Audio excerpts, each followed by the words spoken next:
Hey guys, Butler Bulldog Bill here to recap yesterday's tournament and yesterday's games of the tournament, and that was one heck of a first day of the tournament, probably the best that I've ever witnessed.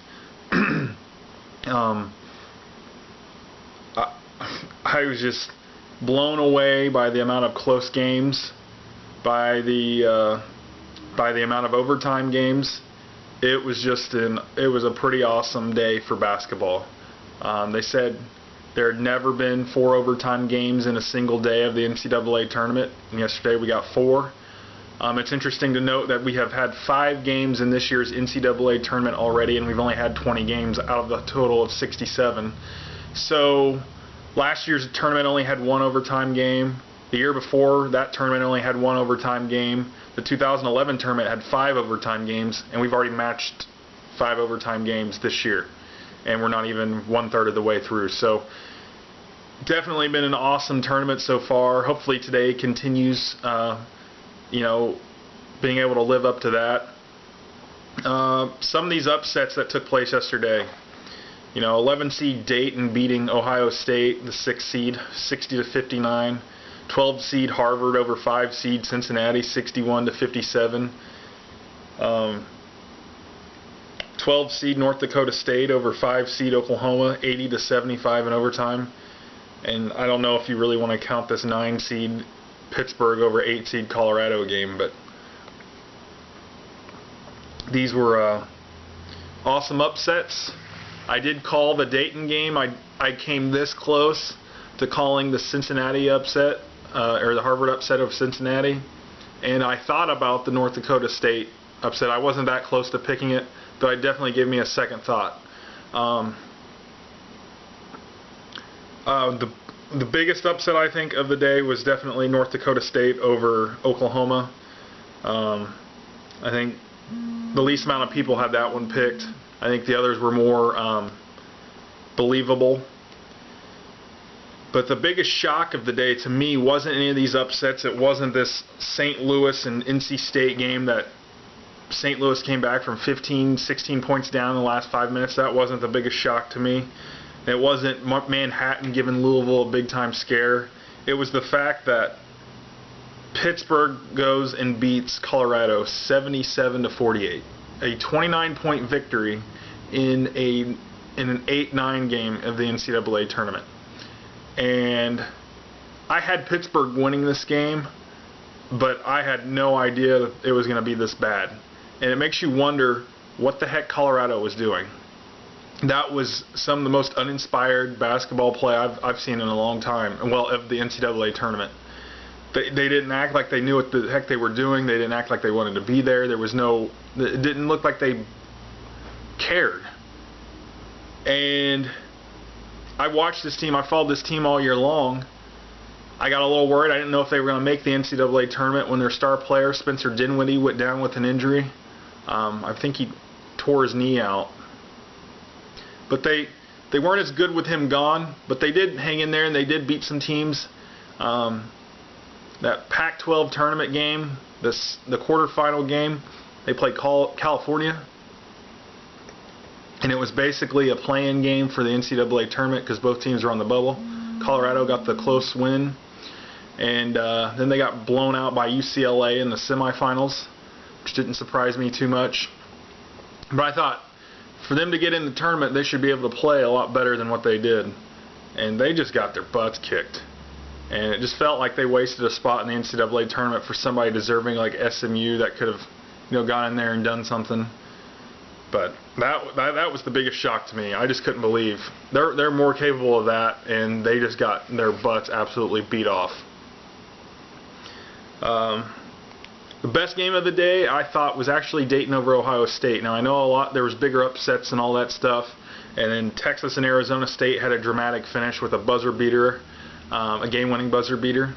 But I just felt like the Dayton Ohio State game was better. It was close all the way through from the tip-off to the final buzzer. It was back and forth towards the end. I think there were 3 lead changes in the final minute, and I just felt like it was a better game. It had me. I thought it was the best game. a lot of these games had me on the edge of my seat, but that one, I think that one was the biggest, and it really set the tone for the day. So, as far as some of these other games, you know, the 2 seeds didn't have too much trouble with the 15 seeds so far this year. There's only 1-2 versus 15 game left. There's only been one versus 16 seed game so far, Florida and Albany. Albany kind of played them tough. Albany's known to play 1 seeds tough, and but I never really felt like Florida was in trouble. I knew it was only a matter of time before they wore them down and they, you know, took a double-digit lead, and it happened. And so Florida gets the win. I don't think people need to be too worried about them. It's the NCAA tournament. Everybody's going to have some close games, so you can't look into it and say, uh-oh, maybe they're not going to be showing up. Maybe they're in trouble, but I don't see that happening. So now we are, biggest choke job of the tournament so far, NC State over, you know, blowing that 15-16 point lead in the last 5 minutes of St. Louis. That was pitiful. Couldn't hit their free throws. Guys like, you know, Warren and all of them that can actually hit free throws just all choked and missed them all. I think that was the biggest choke job. New Mexico State and San Diego State. San Diego State almost had a big-time choke job as well. Blew a 7-point lead in the final minute. Let New Mexico State send it to overtime. They jumped out to a big lead. Almost choked it away again, but they hung on. But anyway, today is day 2 of the round of 64 games, and one of the games I'm looking forward to is the 5-12 matchup between VCU and Stephen F. Austin. These 5 and 12 matchups have all been close this year. They've all come down to the wire. Like I said, St. Louis over NC State. That was the only 5 seed to beat a 12 seed so far. The other 2 12 seeds all have won. Harvard over Cincinnati. North Dakota State over Oklahoma. Stephen F. Austin has a great defense. VCU has a great defense. So I think the team with the better offense is going to win this game. VCU has the more talented players, and I think they're going to pull this one out. But I definitely find this to be an interesting matchup, and I think this is going to be a good game. On upset alert, I'm going to put Kansas there. We've had a 15-2 the last 2 years. It's happened 3 times over the last 2 years. And I think when I was looking at this bracket, this was the game I thought if there's going to be a 15-2, this is going to be the one. Joel Embiid of Kansas is missing the first weekend games, so he is being projected as possibly the #1 pick in the NBA draft. And without him, Kansas loses a big defensive presence. I mean, they're always going to have Andrew Wiggins to lean on, but Joel Embiid has actually been, I think, a more valuable player for them this year, and I think they're really going to miss him. I don't know if they're going to escape the first weekend. I have them getting through it just barely, but Eastern Kentucky is a team that gave VCU a scare earlier this year. VCU fans can vouch about how tough they are. To beat Belmont is a pretty big thing. They beat them in the Ohio Valley Tournament Championship game, which took place in Nashville, the hometown of Belmont. So for them to go there and basically go into a home crowd such as Belmont's, they got it done, and I think they're going to be a tough out. They're 24-9, and I think they're going to give Kansas some problems. And if Kansas does get through them, they're either going to have to get through New Mexico or Stanford in the round of 32, and I'm thinking it's going to be New Mexico. But yeah, that's my big upset alert. Trying to see here. I think another good game is going to be this Tennessee and Massachusetts game. I think that's going to be an interesting one. Kentucky and Kansas. I think that'll be an interesting one. The Battle of the Wildcats. And then I'm really looking forward to see how Wichita State does in their first NCAA tournament game. I don't think they're going to be like Gonzaga was last year, unable to handle the pressures of the 1 seed, and they struggle with Southern in the second round. But I think Wichita State's going to come out and they're going to want to prove a point. A lot of people still aren't picking them to do well. A lot of people saying there's no way they can get to the Final Four in the region of death when they've got teams like Kentucky and Louisville and Duke and Michigan all in that same region. A lot of people aren't picking them. But I think they're going to come out and they still have this big chip on their shoulder, and they're going to want to prove people wrong.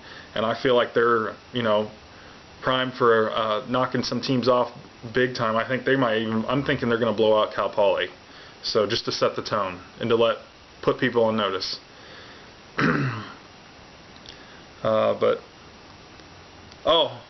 Got a friend who's a big Coastal Carolina fan, so I got the shirt on right here.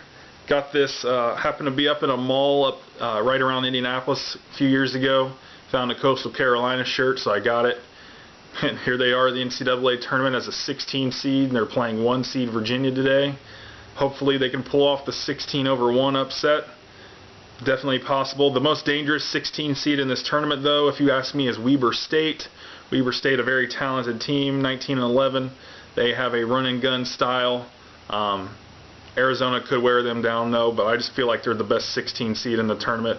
So maybe Arizona might have some problems. I don't know. They got a lot of talent, but the Weber State I definitely thought is the most dangerous 16 seed in this tournament. But anyway, another great matchup today. I think this Memphis and George Washington game is going to be pretty good. We're going to find out if George Washington is as real as what they seemed earlier in the year. Only a 24-8 record, so we'll find out how that goes. And Tulsa UCLA, Danny Manning over at Tulsa.